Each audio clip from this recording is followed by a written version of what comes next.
বর্তমানে দেখা যাচ্ছে তরুণ ভোটাররা বিজেপি প্রতি ঝুঁকছে, কেন ঝুঁকছে? তরুণ প্রজন্মরা ঝোঁকার একটাই কারণ হচ্ছে নরেন্দ্র মোদীর আদর্শে আদর্শিত হয়ে নতুন প্রজন্মের ভোটাররা আজকে বিজেপির দিকে ঝুঁকছে। বর্তমান সরকার বেকারদের 1500 টাকা ভাতা দিচ্ছে, আপনার মতে ভাতা না সরকারি চাকরি? পশ্চিমবঙ্গে এখন যা পরিস্থিতি, ভাতাতে কিছু হবে না। প্রচুর শিক্ষিত বেকার যুবক আজকে চাকরি না পেয়ে হতাশ হয়ে ঘুরে বেড়াচ্ছে। 1500 টাকা ভাতাতে তাদের কোনো কাজেই আসবে না, তাই ভাতা নয় চাকরি চাই, সেই দাবিতে আজকে বিজেপির লড়াই চলছে। আপনি কি মনে করেন বর্তমান ভবিষ্যতের জন্য সরকার পরিবর্তন জরুরি? অতি অবশ্যই। সরকার যেভাবে খেলা মেলা ভাতা নিয়ে রাজনীতি করছে, সেখানে পশ্চিমবঙ্গ জুড়ে একটাও নতুন করে 2011 সালের পর থেকে কোনো নতুনভাবে কলকারখানা আসেনি।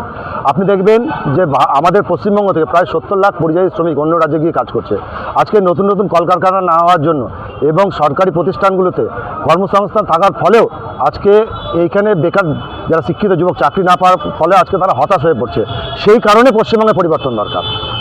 আপনি এই পরিবর্তন যাত্রায় কেন এসেছেন? আজকে পরিবর্তন যাত্রায় আসার একটাই কারণ, নারীদের সুরক্ষা, বেকার শিক্ষিত যুবকদের চাকরি, যারা হতাশ হয়ে বেকার ছেলেরা ঘুরে বেড়াচ্ছে তাদের কর্মসংস্থান, এই দাবি নিয়েই চোরদের উৎখাত করতে এই পরিবর্তন যাত্রায় এসেছি।